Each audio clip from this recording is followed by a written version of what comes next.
अऊज़ु बिल्लाहि मिनश शैतानिर रजीम। बिस्मिल्लाहिर रहमानिर रहीम। ए नबी, अल्लाह से डरो और इनकार करने वालों और मुनाफिकों यानी कपटाचारियों का कहना न मानो।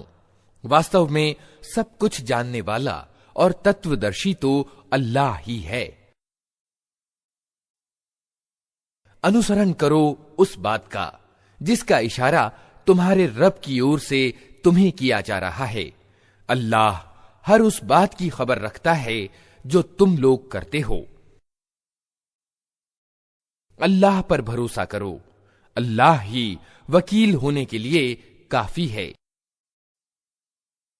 अल्लाह ने किसी व्यक्ति के धड़ में दो दिल नहीं रखे, ना उसने तुम लोगों की उन पत्नियों को जिनसे तुम जिहार करते हो तुम्हारी मां बना दिया है, और ना उसने तुम्हारे मुंह बोले बेटों को तुम्हारा वास्तविक बेटा बनाया है। ये तो वे बातें हैं जो तुम लोग अपने मुंह से निकाल देते हो, मगर अल्लाह वो बात कहता है जो तथ्य पर आधारित है और वही सही तरीके की तरफ राह दिखाता है। मुंह बोले बेटों को उनके बापों के संबंध से पुकारो, ये अल्लाह की दृष्टि में ज्यादा न्याय संगत बात है। और अगर तुम्हें मालूम न हो कि उनके बाप कौन हैं, तो वे धर्म के नाते से तुम्हारे भाई और साथी हैं। अनजाने में जो बात तुम कहो उसके लिए तुम्हारी कोई पकड़ नहीं है, लेकिन उस बात पर जरूर पकड़ है जिसका तुम दिल से इरादा करो। अल्लाह माफ करने वाला और दयावान है। निस्संदेह नबी को तो ईमान वालों के लिए उनके अपने खुद की अपेक्षा प्राथमिकता प्राप्त है, और नबी की पत्नियां उनकी माएं हैं। मगर अल्लाह की किताब के अनुसार सामान्य ईमान वालों और हिजरत करने वालों की अपेक्षा नातेदार एक दूसरे के ज्यादा हकदार हैं। अलबत्ता अपने साथियों के साथ तुम कोई भलाई करना चाहो तो कर सकते हो। ये आदेश अल्लाह की किताब में लिखा हुआ है। और ए नबी, याद रखो उस प्रतिज्ञा को जो हमने सब पैगंबरों से ली है, तुमसे भी और नूह और इब्राहिम और मूसा और मरियम के बेटे ईसा से भी। सबसे हम दृढ़ वचन ले चुके हैं ताकि सच्चे लोगों से उनका रब उनकी सच्चाई के बारे में सवाल करे, और इनकार करने वालों के लिए तो उसने दर्दनाक अजाब जुटा ही रखा है। ऐ लोगो जो ईमान लाए हो, याद करो अल्लाह के उपकार को जो अभी अभी उसने तुम पर किया है। जब सेनाएं तुम पर चढ़ आईं तो हमने उन पर एक प्रचंड आंधी भेज दी, और ऐसी सेनाएं भेजी जो तुमको दिखाई न देती थीं। अल्लाह वो सब कुछ देख रहा था जो तुम लोग उस समय कर रहे थे। जब दुश्मन ऊपर से और नीचे से तुम पर चढ़ आए, जब डर के कारण आंखें पथरा गईं, कलेजे मुंह को आ गए, और तुम लोग अल्लाह के बारे में तरह तरह के गुमान करने लगे, उस समय ईमान लाने वाले खूब आजमाए गए और बुरी तरह हिलाकर रख दिए गए। याद करो वो समय जब मुनाफिक यानी कपटाचारी और वे सब लोग जिनके दिलों में रोग था स्पष्ट रूप से कह रहे थे कि अल्लाह और उसके रसूल ने जो वादे हमसे किए थे वे धोखे के सिवा कुछ न थे। जब उनमें से एक गिरोह ने कहा कि ए यसरिब के लोगों, तुम्हारे लिए अब ठहरने का कोई मौका नहीं है, पलट चलो। जब उनके कुछ लोग ये कहकर नबी से रुखसत मांग रहे थे, हमारे घर खतरे में हैं, हालांकि वे खतरे में न थे, वास्तव में वे युद्ध के मोर्चे से भागना चाहते थे। अगर शहर के किनारों से दुश्मन घुस आए होते और उस समय इन्हें उपद्रव के लिए निमंत्रण दिया जाता तो ये उसमें जा पड़ते, और मुश्किल ही से इन्हें उपद्रव में सम्मिलित होने में कोई संकोच होता। इन लोगों ने इससे पहले अल्लाह को वचन दिया कि ये पीठ ना फेरेंगे, और अल्लाह को दिए गए वचन की पूछताछ तो होनी ही थी। ए नबी, इनसे कहो, अगर तुम मौत या कत्ल से भागो तो ये भागना तुम्हारे लिए कुछ भी लाभदायक न होगा। इसके बाद जिंदगी के मजे लूटने का थोड़ा ही अवसर तुम्हें मिल सकेगा। इनसे कहो, कौन है जो तुम्हें अल्लाह से बचा सकता हो अगर वो तुम्हें नुकसान पहुंचाना चाहे, और कौन उसकी दयालुता को रोक सकता है अगर वो तुम पर दया करना चाहे। अल्लाह के मुकाबले में तो ये लोग कोई समर्थक और सहायक नहीं पा सकते हैं। अल्लाह तुम में से उन लोगों को खूब जानता है जो युद्ध के कार्य में रुकावटें डालने वाले हैं, जो अपने भाइयों से कहते हैं कि आओ हमारी ओर, जो लड़ाई में हिस्सा लेते भी हैं तो बस नाम गिनाने को। खतरे का समय आ जाए तो इस तरह दीदे फिरा फिरा कर तुम्हारी ओर देखते हैं जैसे किसी मरने वाले पर बेहोशी छा रही हो, मगर जब खतरा गुजर जाता है तो यही लोग लाभों के लोभी बनकर कैंची की तरह चलती हुई ज़बानें लिए तुम्हारे स्वागत को आ जाते हैं। ये लोग हरगिज ईमान नहीं लाए, इसीलिए अल्लाह ने इनके सारे कर्म नष्ट कर दिए, और ऐसा करना अल्लाह के लिए बहुत आसान है। ये समझ रहे हैं कि आक्रमणकारी गिरोह अभी गए नहीं हैं, और अगर वे फिर आक्रमण कर दें तो इनका जी चाहता है कि उस अवसर पर कहीं उजाड़ मैदान यानी सहरा में बद्दुओं के बीच जा बैठें और वहीं से तुम्हारे समाचार पूछते रहें।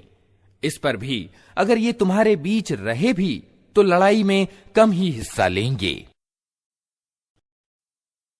वास्तव में तुम लोगों के लिए अल्लाह के रसूल में एक उत्तम आदर्श था, प्रत्येक उस व्यक्ति के लिए जो अल्लाह और अंतिम दिन की आशा रखता हो और अल्लाह को ज्यादा याद करे। और सच्चे ईमान वालों का हाल उस समय ये था कि जब उन्होंने आक्रमणकारी सेनाओं को देखा तो पुकार उठे कि ये वही चीज है जिसका अल्लाह और उसके रसूल ने हमसे वादा किया था। अल्लाह और उसके रसूल की बात बिल्कुल सच्ची थी। इस घटना ने उनके ईमान और उनके समर्पण को और ज्यादा बढ़ा दिया। ईमान लाने वालों में ऐसे लोग मौजूद हैं जिन्होंने अल्लाह से की हुई प्रतिज्ञा को सच्चा कर दिखाया है। उनमें से कोई अपनी नज्र यानी मन्नत पूरी कर चुका और कोई समय आने के इंतजार में है। उन्होंने अपनी व्यवहार नीति में कोई परिवर्तन नहीं किया। ये सब कुछ इसलिए हुआ ताकि अल्लाह सच्चों को उनकी सच्चाई का बदला दे और मुनाफिकों यानी कपटाचारियों को चाहे तो सजा दे और चाहे तो उनकी तौबा कबूल कर ले। बेशक अल्लाह बड़ा ही क्षमाशील और दयावान है। अल्लाह ने इनकार करने वालों का मुंह फेर दिया। वे कोई लाभ प्राप्त किए बिना अपने दिल की जलन लिए यूं ही पलट गए, और ईमान वालों की ओर से अल्लाह ही लड़ने के लिए काफी हो गया। अल्लाह बड़ी शक्ति वाला और प्रभुत्वशाली है। फिर किताब वालों में से जिन लोगों ने इन आक्रमणकारियों का साथ दिया था, अल्लाह उनकी गढ़ियों से उन्हें उतार लाया और उनके दिलों में उसने ऐसा रौब डाल दिया कि आज उनमें से एक गिरोह को तुम कत्ल कर रहे हो और दूसरे गिरोह को बंदी बना रहे हो। उसने तुमको उनकी जमीन और उनके घरों और उनके मालों का उत्तराधिकारी बना दिया, और वो भूभाग तुम्हें दिया जिसे तुमने कभी पद दलित न किया था। अल्लाह को हर चीज की सामर्थ्य प्राप्त है। ए नबी, अपनी पत्नियों से कहो, अगर तुम दुनिया और उसकी शोभा चाहती हो तो आओ, मैं तुम्हें कुछ दे दिलाकर भले तरीके से विदा कर दूं। और अगर तुम अल्लाह और उसके रसूल और परलोक यानी आखिरत के घर के इच्छुक हो तो जान लो कि तुम में से जो उत्तमकार हैं, अल्लाह ने उनके लिए बड़ा बदला तैयार कर रखा है। नबी की पत्नियों, तुम में से जो कोई प्रत्यक्ष अश्लील कर्म करेगी उसे दोहरा अजाब दिया जाएगा। अल्लाह के लिए ये बहुत आसान काम है। और तुम में जो अल्लाह और उसके रसूल की आज्ञा का पालन करेगी और अच्छा कर्म करेगी उसको हम दोहरा बदला देंगे और हमने उसके लिए प्रचुर एवं प्रतिष्ठित आजीविका तैयार कर रखी है। नबी की पत्नियों, तुम साधारण औरतों की तरह नहीं हो। अगर तुम अल्लाह से डरने वाली हो तो दबी जबान से बात न किया करो कि दिल की खराबी में ग्रस्त कोई व्यक्ति लालच में पड़ जाए, बल्कि साफ सीधी बात करो। अपने घरों में टिक कर रहो और विगत अज्ञान काल की सी सजधज न दिखाती फिरो। नमाज कायम करो, ज़कात दो और अल्लाह और उसके रसूल की आज्ञा का पालन करो। अल्लाह तो ये चाहता है कि तुम नबी के घर वालों से गंदगी को दूर करे और तुम्हें पूर्ण रूप से पाक कर दे। याद रखो, अल्लाह की आयतों और तत्वदर्शिता की उन बातों को जो तुम्हारे घरों में सुनाई जाती हैं, निस्संदेह अल्लाह सूक्ष्मदर्शी और खबर रखने वाला है। निश्चय ही जो मर्द और जो औरतें मुस्लिम हैं, मोमिन हैं, आज्ञाकारी हैं, सत्यवादी हैं, धैर्यवान हैं, अल्लाह के आगे झुकने वाले हैं, सदका यानी दान देने वाले हैं, रोजे यानी व्रत रखने वाले हैं और अपनी शर्मगाहों यानी गुप्तांगों की रक्षा करने वाले हैं और अल्लाह को ज्यादा याद करने वाले हैं, अल्लाह ने उनके लिए क्षमादान और बड़ा बदला तैयार कर रखा है। किसी ईमान वाले मर्द और किसी ईमान वाली औरत को यह हक नहीं है कि जब अल्लाह और उसका रसूल किसी मामले का फैसला कर दे तो फिर उसे अपने उस मामले में खुद फैसला करने का अधिकार बाकी रहे। और जो कोई अल्लाह और उसके रसूल की नाफरमानी करे तो वो स्पष्ट पथभ्रष्टता में पड़ गया। ऐ नबी, याद करो वो अवसर जब तुम उस व्यक्ति से कह रहे थे जिस पर अल्लाह ने और तुमने उपकार किया था कि अपनी पत्नी को न छोड़ और अल्लाह से डर। उस समय तुम अपने दिल में वो बात छिपाए हुए थे जिसे अल्लाह खोलना चाहता था। तुम लोगों से डर रहे थे, हालांकि अल्लाह इसका ज्यादा हक रखता है कि तुम उससे डरो। फिर जब जैद उससे अपनी जरूरत पूरी कर चुका तो हमने उस तलाक पाई हुई औरत का तुमसे निकाह कर दिया ताकि ईमान वालों पर अपने मुंह बोले बेटों की पत्नियों के मामले में कोई तंगी न रहे, जबकि वे उनसे अपनी जरूरत पूरी कर चुके हों। और अल्लाह का आदेश तो कार्यान्वित होना ही चाहिए था। नबी पर किसी ऐसे काम में कोई रुकावट नहीं है जो अल्लाह ने उसके लिए नियत कर दिया हो। यही अल्लाह का दस्तूर यानी सुन्नत उन सब नबियों के मामले में रहा है जो पहले गुजर चुके हैं, और अल्लाह का आदेश एक अकाट्य निश्चित फैसला होता है। ये अल्लाह का दस्तूर है उन लोगों के लिए जो अल्लाह के संदेश पहुंचाते हैं और उसी से डरते हैं, और एक अल्लाह के सिवा किसी से नहीं डरते, और हिसाब लेने के लिए बस अल्लाह ही काफी है।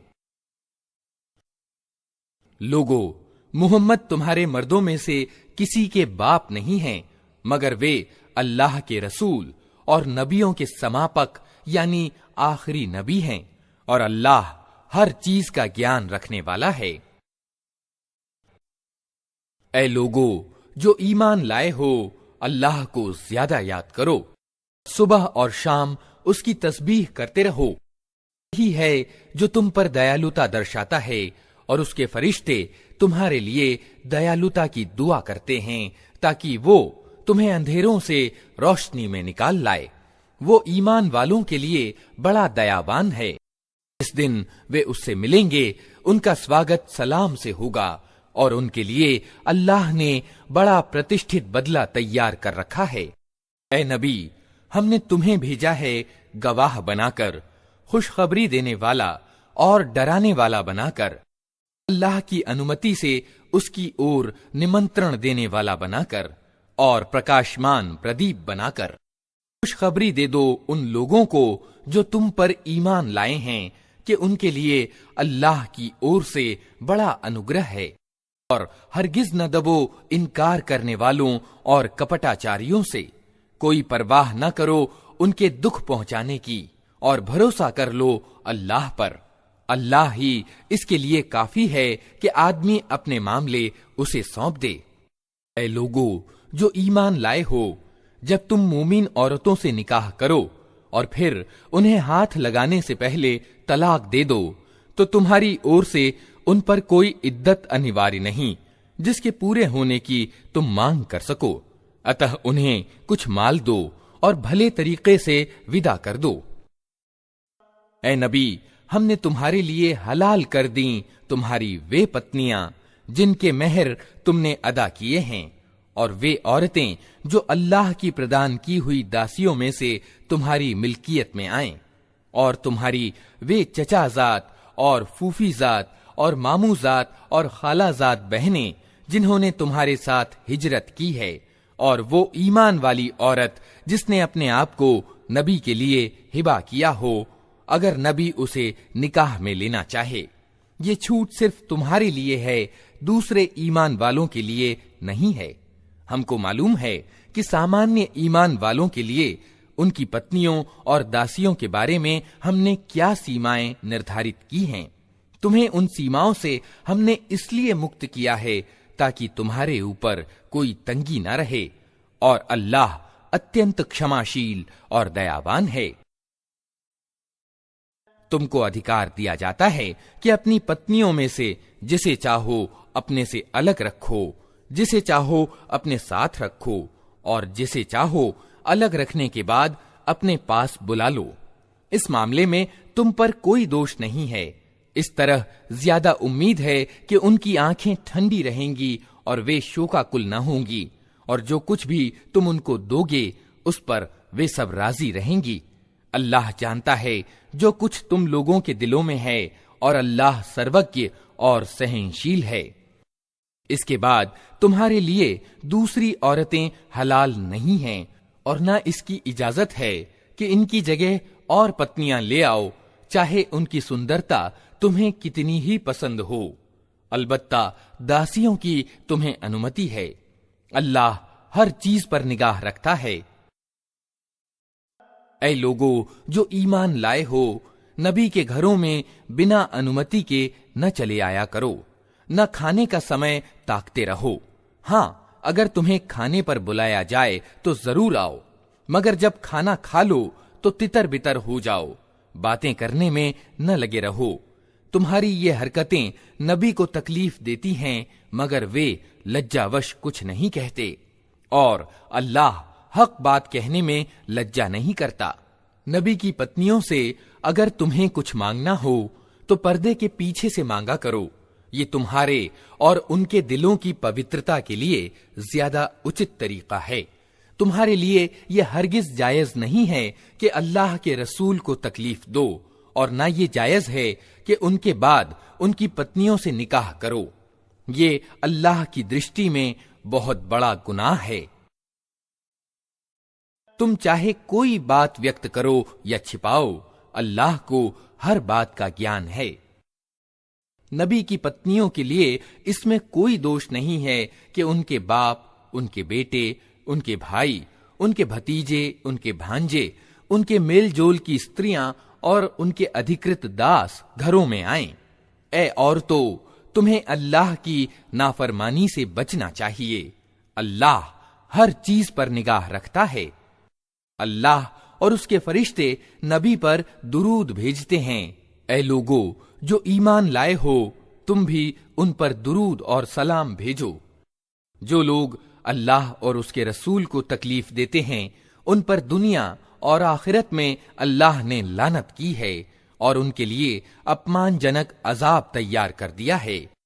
और जो लोग ईमान वाले मर्दों और ईमान वाली औरतों को बिना अपराध के दुख पहुंचाते हैं, उन्होंने एक बड़े लांछन और प्रत्यक्ष पाप का वबाल अपने सिर ले लिया है। ऐ नबी, अपनी पत्नियों और बेटियों और ईमान वालों की औरतों से कह दो कि अपने ऊपर अपनी चादरों के पल्लू लटका लिया करें। ये ज्यादा उचित तरीका है ताकि वे पहचान ली जाएं और न सताई जाएं। अल्लाह बड़ा क्षमाशील और दयावान है। अगर मुनाफिक यानी कपटाचारी और वे लोग जिनके दिलों में खराबी है और वे जो मदीना में उत्तेजनाजनक अफवाहें फैलाने वाले हैं अपनी करतूतों से बाज न आए, तो हम उनके विरुद्ध कार्रवाई करने के लिए तुम्हें उठा खड़ा करेंगे। फिर वे इस शहर में मुश्किल ही से तुम्हारे साथ रह सकेंगे। उन पर हर ओर से लानत की बौछार होगी। जहां कहीं पाए जाएंगे पकड़े जाएंगे और बुरी तरह मारे जाएंगे। ये अल्लाह की रीति है जो ऐसे लोगों के मामले में पहले से चली आ रही है, और तुम अल्लाह की रीति में कोई परिवर्तन न पाओगे। लोग तुमसे पूछते हैं कि कयामत की घड़ी कब आएगी। कहो, उसका ज्ञान तो अल्लाह ही को है। तुम्हें क्या खबर, शायद कि वो करीब ही आ लगी हो। बहरहाल ये बात निश्चित है कि अल्लाह ने इनकार करने वालों पर लानत की है और उनके लिए भड़कती हुई आग तैयार कर दी है, जिसमें वे सदा रहेंगे। कोई समर्थक और सहायक न पा सकेंगे। जिस दिन उनके चेहरे आग पर उलट पुलट किए जाएंगे, उस समय वे कहेंगे कि काश हमने अल्लाह और रसूल की आज्ञा का पालन किया होता। और कहेंगे, ऐ हमारे रब, हमने अपने सरदारों और अपने बड़ों की आज्ञा का पालन किया और उन्होंने हमें सन्मार्ग से भटका दिया। ऐ रब, उनको दोहरा अजाब दे और उन पर बड़ी लानत कर। ऐ लोगों जो ईमान लाए हो, उन लोगों की तरह न बन जाओ जिन्होंने मूसा को दुख पहुंचाए थे। फिर अल्लाह ने उनकी बनाई हुई बातों से उसे मुक्त किया और वो अल्लाह की दृष्टि में प्रतिष्ठावान था। ऐ ईमान लाने वालों, अल्लाह से डरो और ठीक बात किया करो। अल्लाह तुम्हारे कर्मों को सुधार देगा और तुम्हारे गुनाहों को माफ कर देगा। जो व्यक्ति अल्लाह और उसके रसूल की आज्ञा का पालन करे, उसने बड़ी सफलता प्राप्त की। हमने इस अमानत को आसमानों और जमीन और पहाड़ों के सामने प्रस्तुत किया, तो वे उसे उठाने के लिए तैयार ना हुए और उससे डर गए। मगर इंसान ने उसे उठा लिया। बेशक वो बड़ा जालिम और जाहिल है। इस अमानत के बोझ को उठाने का अनिवार्य परिणाम है ताकि अल्लाह मुनाफिक यानी कपटाचारी मर्दों और औरतों और अनेकेश्वरवादी मर्दों और औरतों को सजा दे और ईमान वाले मर्दों और औरतों की तौबा कबूल करे। अल्लाह माफ करने वाला और दयावान है।